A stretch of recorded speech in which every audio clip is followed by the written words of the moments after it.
Hoje, gente, a gente vai reagir, como vocês já estão vendo aí na tela, aos Sócios, né? Um podcast famoso aqui das internets, né? E hoje com um trecho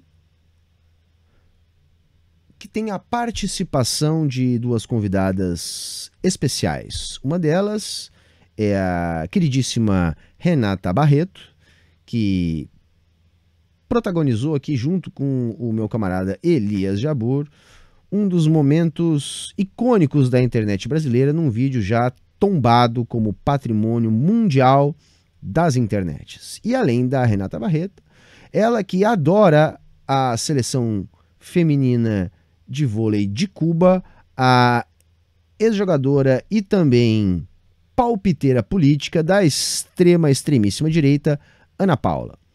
Pois bem, vocês já estão aí preparados, já estão aí com a sua devida dose do Gimo, qualidade comprovada.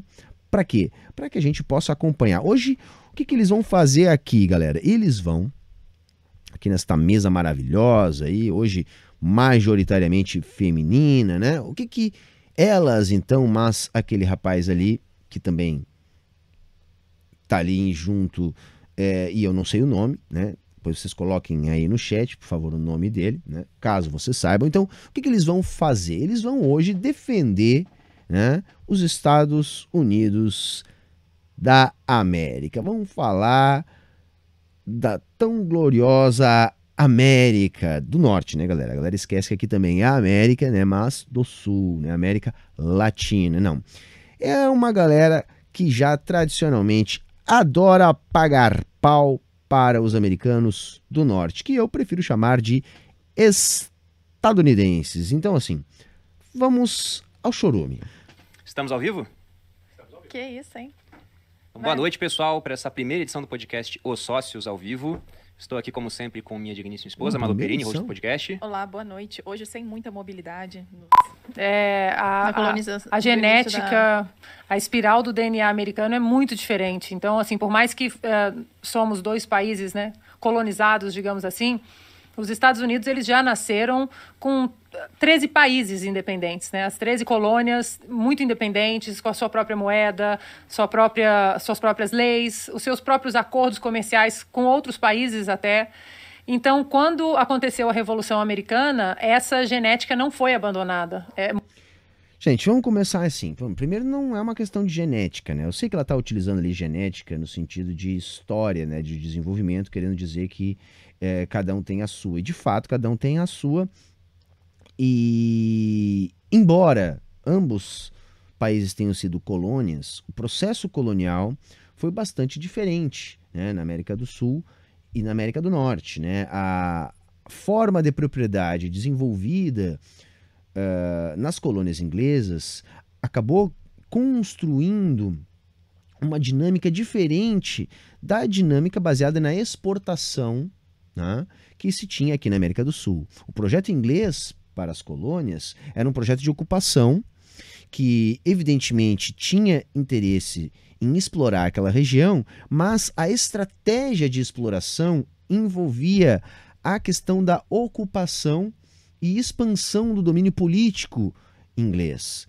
Além do que, a própria Inglaterra estava num processo de transformação da sua economia que dependia muito mais da dinâmica da indústria, que estava, num momento ali, transitando da manufatura para um sistema já industrial. Coisa diferente do que havia em Portugal. Então aqui nós vamos ter uma economia agroexportadora baseada no latifúndio, que vai gerar uma dinâmica completamente diferente. Quanto ao fato de serem 13 países, isso não é a grande diferença. Por quê? Porque nós aqui também tínhamos os nossos regionalismos. A colônia portuguesa não era uma coisa unida. Tanto é que uma das grandes discussões que se tinha era como manter a unidade da coroa portuguesa quando do processo de independência do Brasil. Porque o risco era de acontecer o que aconteceu com as colônias da Espanha, que se fragmentaram. Então não havia uma unidade de Brasil, tanto que grande parte da nossa memória histórica patriótica, assim, mal falando, para que vocês consigam compreender o que eu estou querendo dizer aqui, ela foi artificialmente construída, né? Então, os vultos da nossa história, os momentos históricos de nível nacional, sei lá, a primeira missa, a independência, a proclamação da República, como isso foi narrado, como isso foi pintado, como isso foi apresentado ao povo, sempre foi num sentido de também construir uma identidade nacional que não se tinha, né? Então, a razão do desenvolvimento dos Estados Unidos não tem a ver com um DNA específico. Há, sim, um componente histórico que tem a ver com a colonização, que tem a ver com o projeto de colônia empreendido nos Estados Unidos, que não fez daquela região uma região agroexportadora baseada exclusivamente, embora parte das colônias também fizessem isso, na monocultura, né, na exportação monocultureira. Embora eu acredite que esse não é o principal motivo do desenvolvimento dos Estados Unidos, mas isso a gente vai falando ao longo do nosso react de hoje. Muito pelo contrário. O primeiro desenho da Constituição Americana, que foram os artigos da Confederação, foi um desastre, porque colocava um poder muito grande, um poder federal muito grande. E aí as 13 colônias, né, falaram, vocês estão malucos que a gente vai assinar isso aqui. Então precisou sentar de novo na Filadélfia, os pais fundadores, sentar de novo. Então tá, como nós vamos desenhar isso aqui? Desenhar uma nova Constituição e mesmo assim, dentro da nova Constituição, que até então eles chegaram a um acordo ali, ainda precisou passar o Bill of Rights, né? Os 10 Bill of Rights, porque os estados, a Virgínia, Nova York, falaram, bom, está tirando demais a autonomia dos estados aqui, então isso aqui a gente não quer não. Esse tipo de discussão, gente, também era comum aqui no Brasil. A gente tem que pensar que durante boa parte da história do Império, essa também era uma discussão nossa. Se nós teríamos um governo mais centralizado no Rio de Janeiro, ou se nós teríamos mais autonomia para as províncias, né, que eram como eram chamados os estados. Essas discussões eram discussões de época de formações burguesas em ascensão num período histórico de estabelecimento global das relações capitalistas de produção. Então haviam interesses na organização desses estados, porque vejam, os estados são as instituições responsáveis por garantir que as burguesias poderão continuar operando e continuarão numa situação de dominância. Dessa maneira, a constituição dos estados modernos é também a organização da classe burguesa. Então, esse tipo de discussão que acontecia lá também acontecia aqui, né? E, evidentemente, nós temos que ver que o que de fato vai produzir uma abrupta diferença no destino do desenvolvimento do Brasil e dos Estados Unidos é o fato do Brasil não ter passado por uma revolução burguesa. O processo de independência dos Estados Unidos, todo o processo, foi, na verdade, a Revolução Americana, né? Foi a construção de uma revolução burguesa, onde essa classe proprietária que se formou ainda no interior das colônias vai tomar o seu país a partir de um processo revolucionário, fazendo desse Estado que nasceu um Estado a serviço dessas burguesias, dessa burguesia organizada. Uma burguesia que não se organiza naturalmente ou pacificamente. O processo de organização dessa burguesia nos Estados Unidos, como em outras experiências históricas, foi doloroso, foi de guerra, foi um processo revolucionário, um processo de transformação que implicou também na disputa entre essas burguesias nascentes pelo controle desse Estado que estava se estabelecendo. Reparem, um dos grandes problemas da inserção do Brasil no mundo capitalista global é justamente a ausência desse processo revolucionário burguês. O Brasil não passou por uma revolução burguesa. O que nós tivemos no Brasil foi uma transição burguesa, como eu gosto de chamar.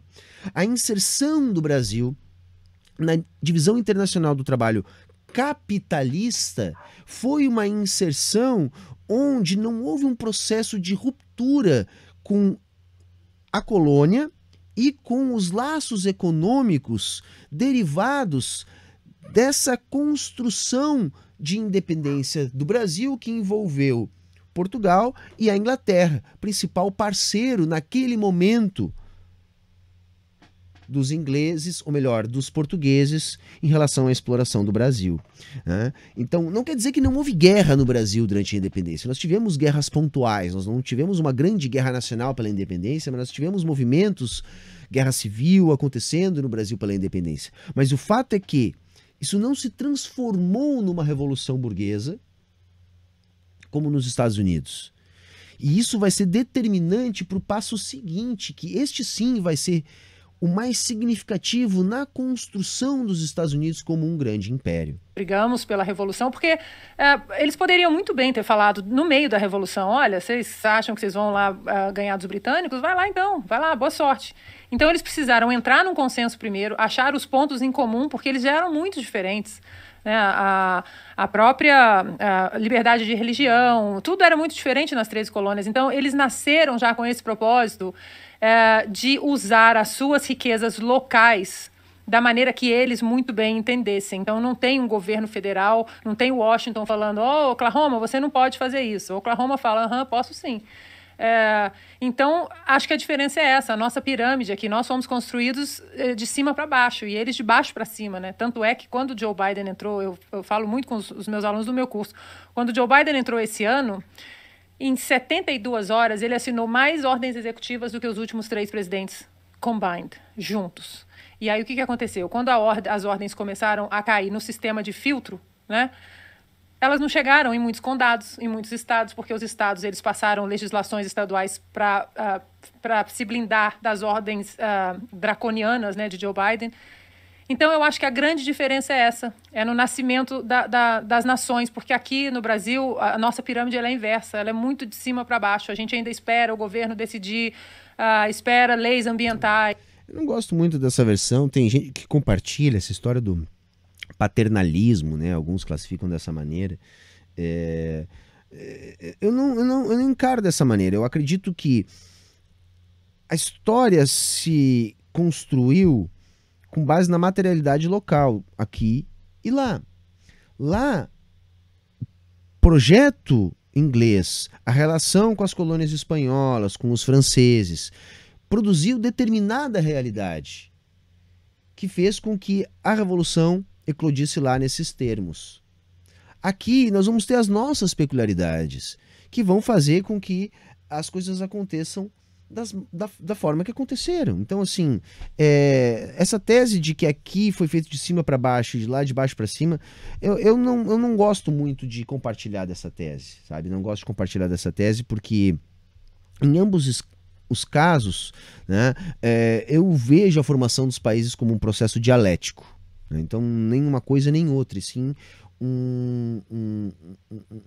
uma mudança que acontece a partir do movimento produzido pelos antagonismos de classe. Então, só que não tem como a gente comparar uma coisa com a outra, porque evidentemente são coisas diferentes. Então, sempre que alguém me pergunta qual é a lei sobre beber cerveja na rua nos Estados Unidos, a resposta é sempre a mesma, depende. Do estado. Uhum. Não adianta eu falar que... isso é assim, mas também não é totalmente a Bangu, tá? Assim, sem nenhum tipo de regra. Não. Se você tentar vender chips de computador chinês nos Estados Unidos, você vai ter problema, minério de ferro para entrar no país. Então veja, tem algumas regras nacionais, né? A moeda é nacional, né? A taxa de juros é nacional. Então, assim, as questões mais centrais de soberania nos Estados Unidos continuam sendo nacionalizadas, né?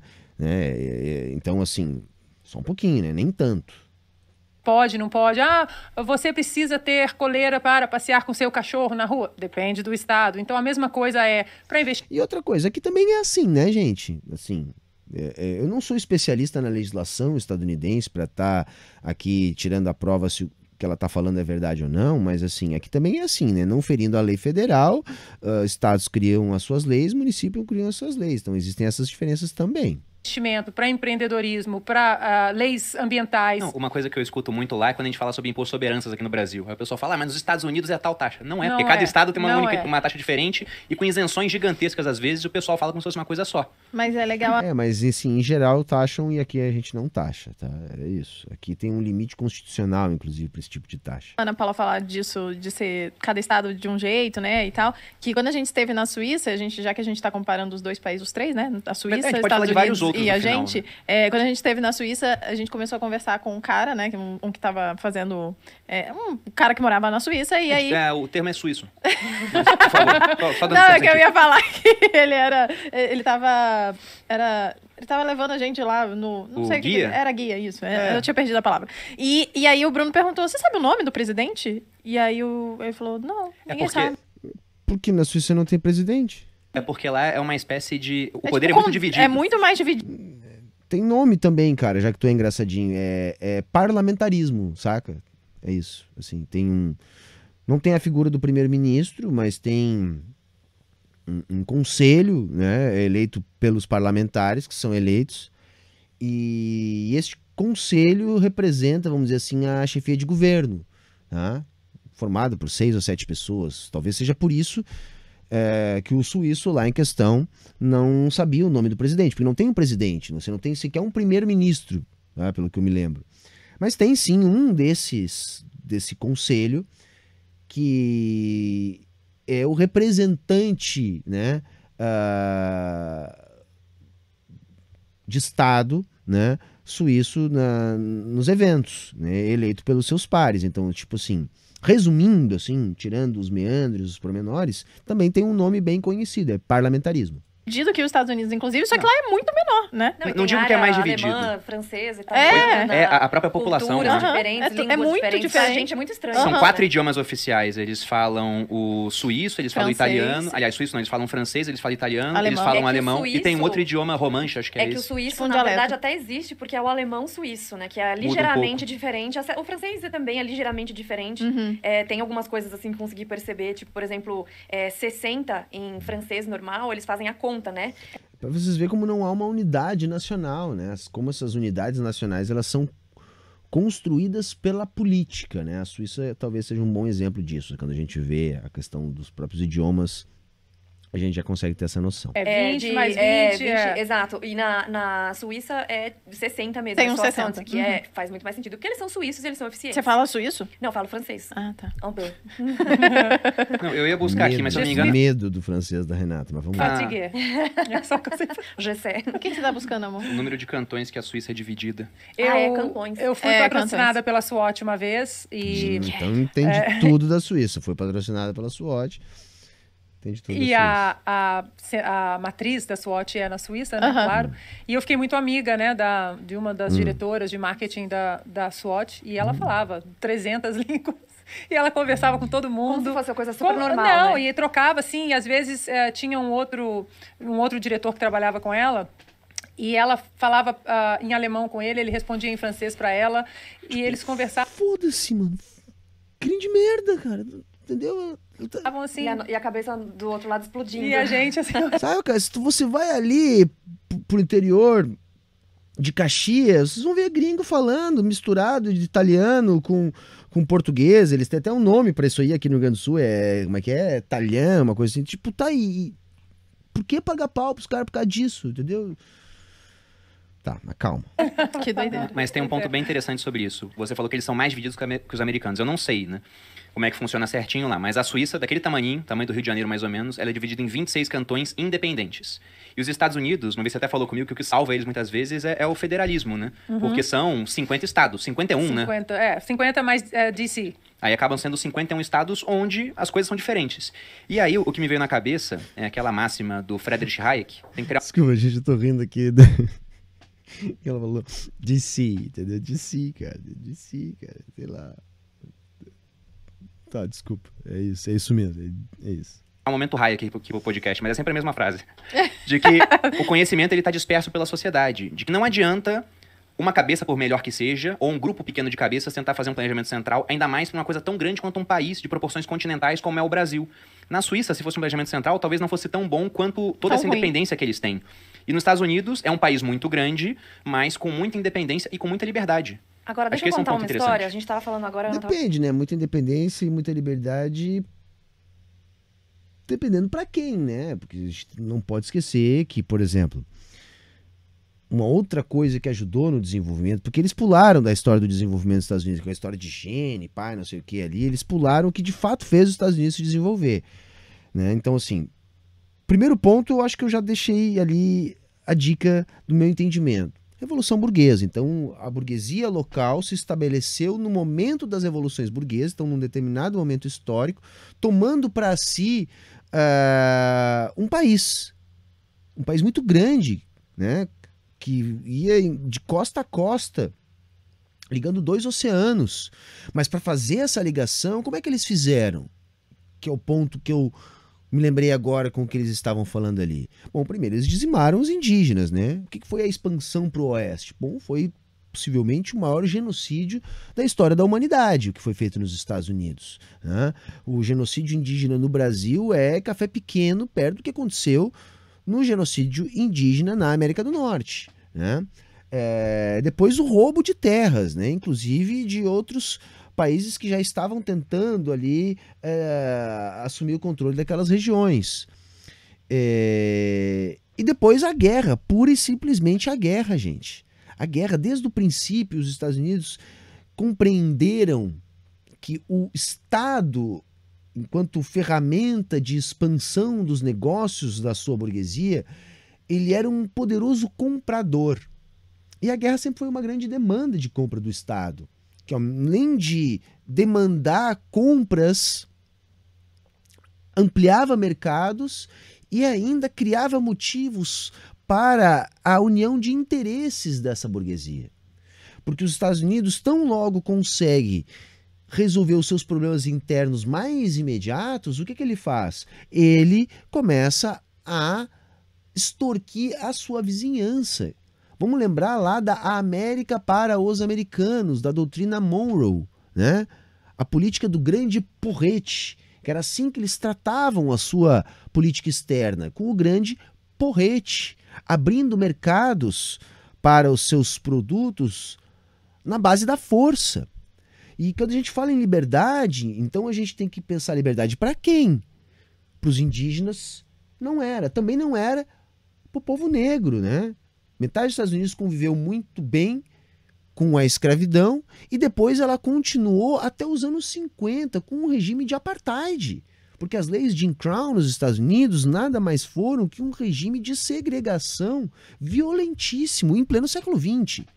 Então, que liberdade é essa? Então, liberdade peronomútil, liberdade no sentido liberal do termo. E quando um liberal está falando de liberdade, vamos entender que ele está querendo falar de propriedade.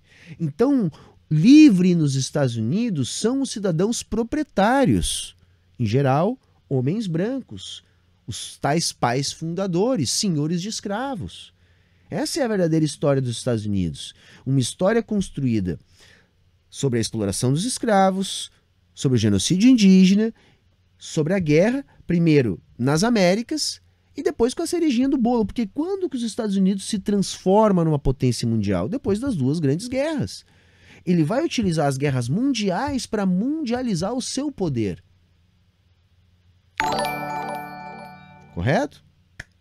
É isso. Vamos seguir. falando de um país que nasceu de baixo para cima, né? Então ele foi construído a partir das necessidades que já tinham sido identificadas naquelas locais, naquelas 13 colônias. Agora, eu sempre conto essa história, meus alunos não aguentam mais ouvir eu falar esse país, mas eu sempre falo porque eu acho muito legal a história do leste europeu, porque eles passaram pela ocupação soviética, ocupação nazista. Ocupação soviética entre a primeira e a segunda foram 51 anos, e aí depois que acabou a União Soviética, colapsou, inclusive graças ao Reagan, que a Ana sempre fala tanto, coraçõezinhos. O que aconteceu lá? Meio que colapsou também, né, o leste europeu. Eles dependiam muito da Rússia para fazer tudo. O comércio deles era com a Rússia, a tecnologia estava defasada. Moscou planejando tudo, né? Planejando tudo. Eram países muito pobres. Então, se você pega a Finlândia em 1939, 1940, ela tinha um PIB per capita de $2.000. E a Estônia também, $2.000. E aí se passou todo o tempo da ocupação, que foram mais 46 anos, depois que acabou a Segunda Guerra Mundial, de 45 até 91. E o PIB per capita da Finlândia, voou, né? E o da Estônia estava lá nos mesmos $2.000 estagnado. Só que daí acabou a União Soviética e na Estônia eles elegeram uma plataforma liberal. Eles estavam tão cansados e tão desgostosos mesmo da questão socialista que eles votaram naquilo que fosse exatamente o oposto. E aí o primeiro-ministro, né, depois da redemocratização... Primeiro que essa explicação dela, eles estavam cansados de eleger o oposto. Bom, não preciso nem dizer que isso é uma bobagem, né? A gente sabe que as eleições têm dinâmicas internas muito mais complexas do que cansaram e eleger o oposto, né? A gente acabou de sair de uma eleição que nos mostra evidentemente que as coisas não funcionam assim. Mas vai, ela quer falar da Estônia, eu vou deixar ela falar mais um pouquinho. A redemocratização da Estônia foi o Mart Laar, que era um discípulo do Milton Friedman. E ele começou a implementar políticas liberais lá. E aí eu conto toda essa história no curso, que é uma história bem longa e tal. Tem a entrevista do Mart Laar. Será que ela aprendeu num musical? No YouTube, que ele fez até para a Heritage foi no YouTube Foundation, para ele fala... Heritage Foundation. Gente, sempre que vocês ouvirem falar em Heritage Foundation, desconsiderem. Por quê? Porque não é um instituto de pesquisa, né? É uma agência de propaganda, tá? Que organiza lá o tal site que divulga o índice de liberdade econômica dos países, que não mede liberdade econômica, não há critérios que possam ser, usados para elaborar tal ranking. Então é um ranking que mistura alhos com bugalhos, enfim, pega os países mais desenvolvidos e joga no topo desse ranking, assim, de maneira quase que aleatória, tá? Então, assim, Heritage Foundation é isso, tá? E a Estônia, bom, gente, eu acho que ela já encerrou, mas vamos ver se ela fala mais alguma coisa para eu poder falar da Estônia. Tem várias coisas legais que ele fala. E é um país pequeno, Sim. É um país que ficou durante muito tempo oprimido pela União Soviética, e geralmente o que acontece é que a mentalidade desses lugares, ela fica totalmente... ela acaba, né? A pessoa acaba entrando naquela... Viu? Você vai pro socialismo e acaba a mentalidade, as pessoas perdem a mentalidade, é isso que acontece, mentalidade. Não, as pessoas acabam tendo referência até hoje, gente, tá? A memória que se tem do socialismo no leste europeu, pelas pesquisas de opinião pública, é uma memória positiva. Então há pesquisas na Rússia que indicam que a memória é positiva, não só na Rússia, mas no leste europeu, né? Eu sempre brinco com a história do Petkovic, o ex-jogador de futebol, que deu N entrevistas aqui, repetindo a história da memória dele positiva do socialismo, né? Então isso também não é verdade, mas assim, para falar da Estônia, gente, primeira coisa, durante a União Soviética já era desenvolvido naquela região um polo de tecnologia. Então eles vão aproveitar investimentos anteriores ainda para poder se desenvolver. Segundo, tá? Como já havia essa tecnologia, eles puderam abrir o mercado em algumas áreas porque eles já tinham algum nível de competitividade. Terceiro, o aumento da desigualdade. Tá? Então, assim, o país se desenvolve, mas ele não melhora em qualidade de vida porque há uma explosão da desigualdade. Né? Então, a pobreza aumenta muito na Estônia também nesse período. E por último, não é um país rico, gente. O país não enriqueceu, o país não fez catching up, não se transformou num país desenvolvido. O país continua sendo um país de renda média, que teve um brutal aumento da desigualdade. Né? Então, assim, não serve também esse tipo de exemplo.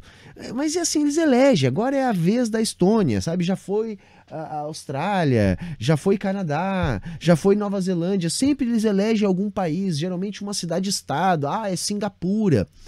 Porque eles têm que procurar, no caso de exceção, que nem assim eles conseguem, para dizer que medidas liberalizantes desenvolvem a economia capitalista. Porque a realidade mostra justamente o oposto. Os países desenvolvidos se desenvolveram capitaneados pelo Estado.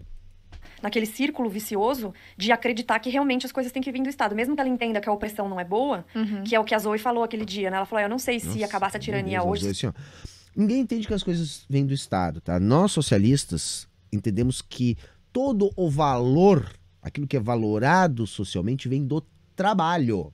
Do trabalho. Então, para nós, socialistas, o trabalho é fundamental.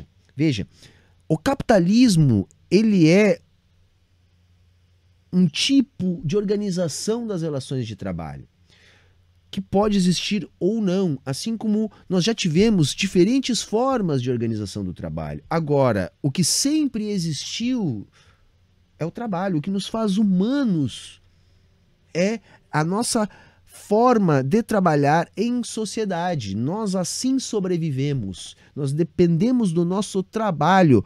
E para nós, o trabalho é uma relação social.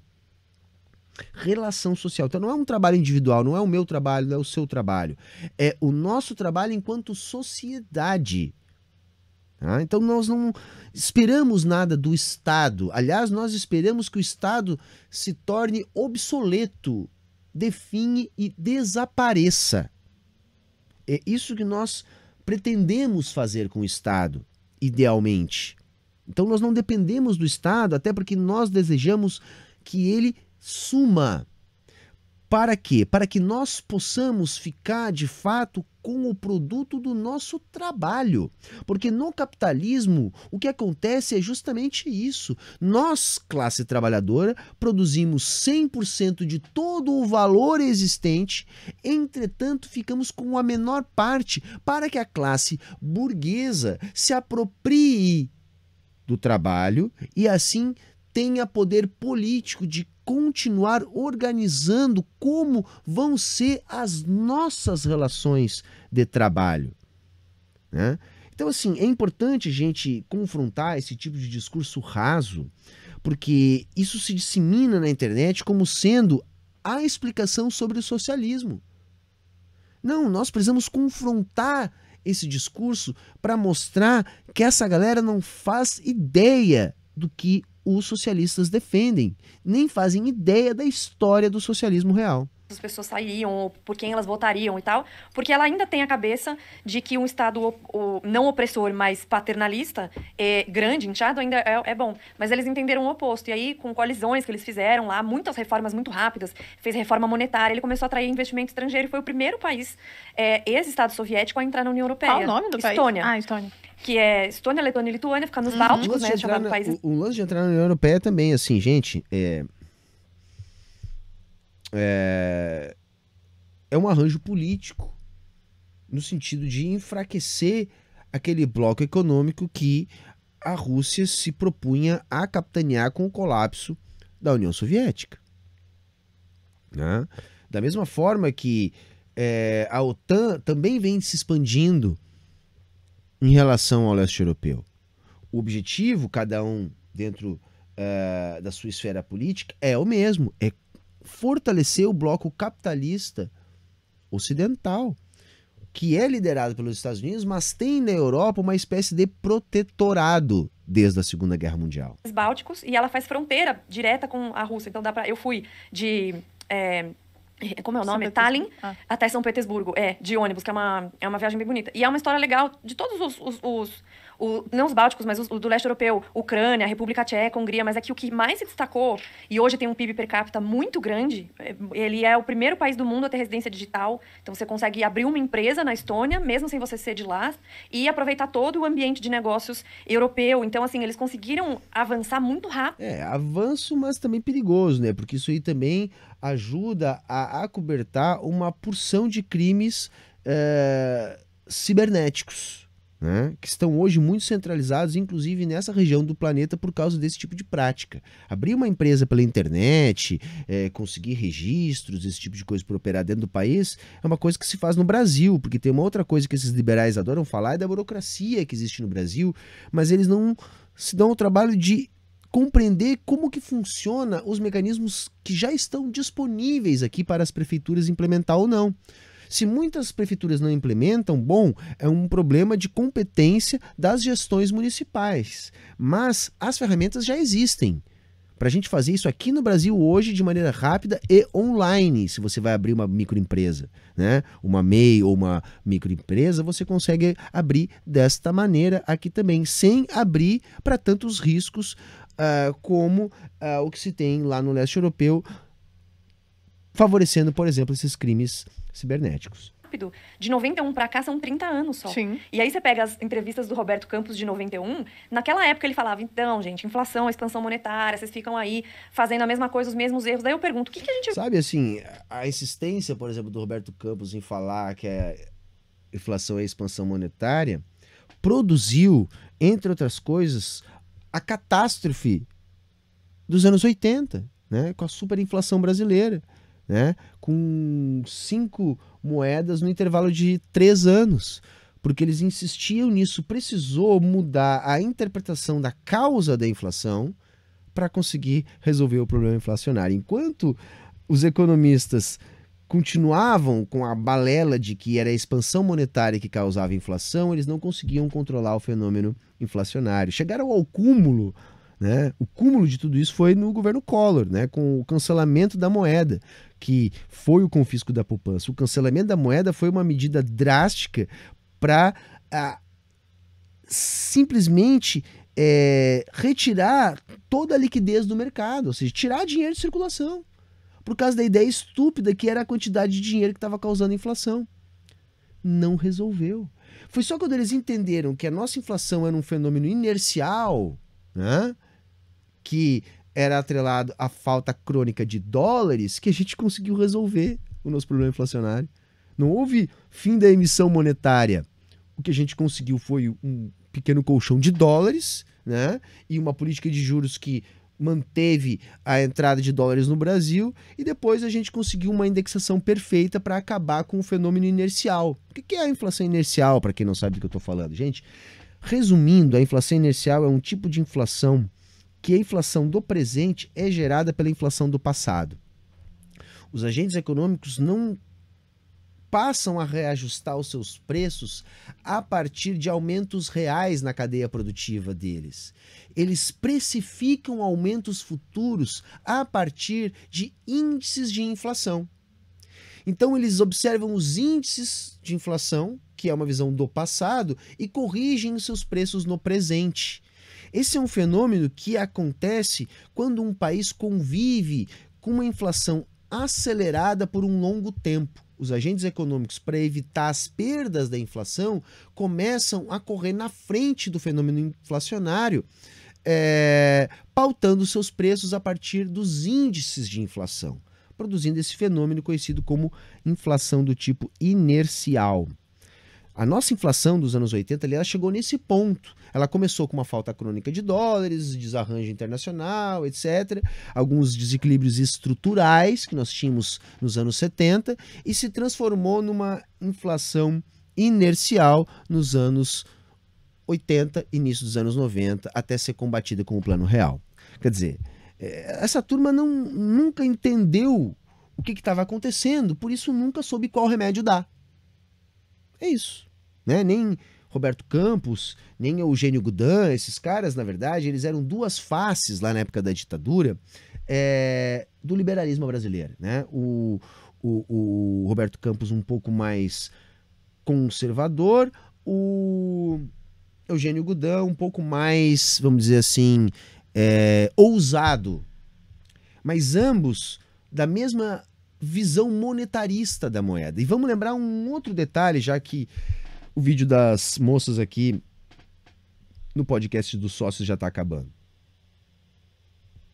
A política econômica que conduziu o Brasil à superinflação, à crise da dívida externa, que foi a política da ditadura militar, foi uma política liberal. Liberal. Não foi desenvolvimentista, como eles gostam de dizer. Não. Houve a saída dos desenvolvimentistas para a entrada dos liberais. Tá?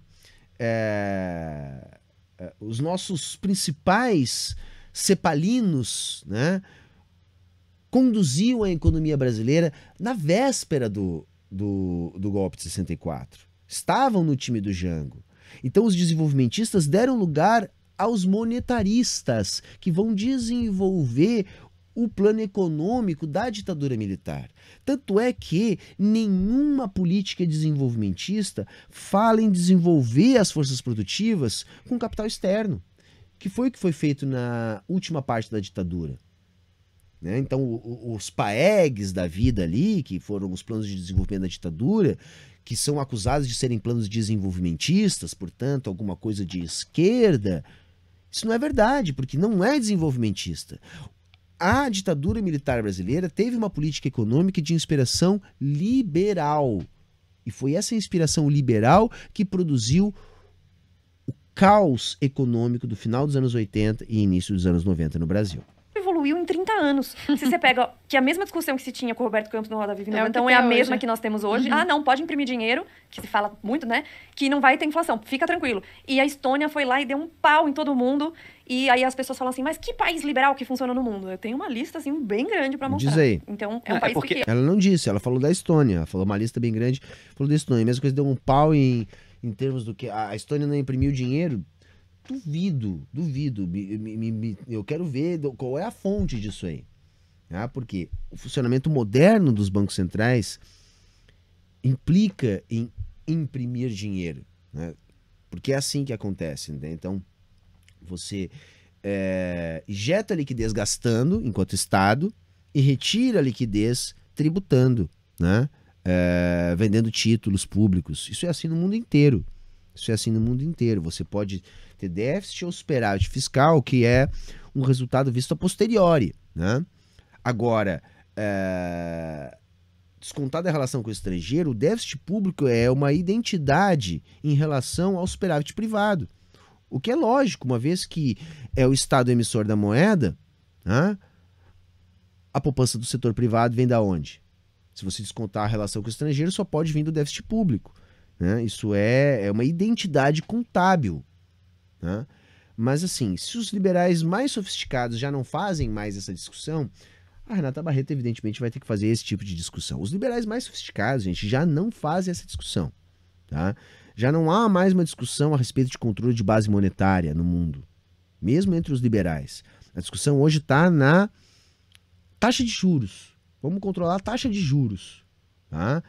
Que acabou se transformando no único instrumento de política monetária dos bancos centrais ao redor do mundo. Então, não há essa discussão, assim como também não há superávit. O superávit é uma exceção no mundo todo, na história de todos os países desenvolvidos. Nenhum país cresceu fazendo superávit. Ao contrário, todos os países cresceram fazendo grandes déficits públicos. O que a gente tem que entender é que qual a natureza do déficit? Qual a qualidade do gasto público? É isso que está em jogo. Né? Assim como todos os países desenvolveram indústria, todos os países produziram déficits ao longo do desenvolvimento da sua indústria. Estou falando dos países desenvolvidos. Tá bom, gente?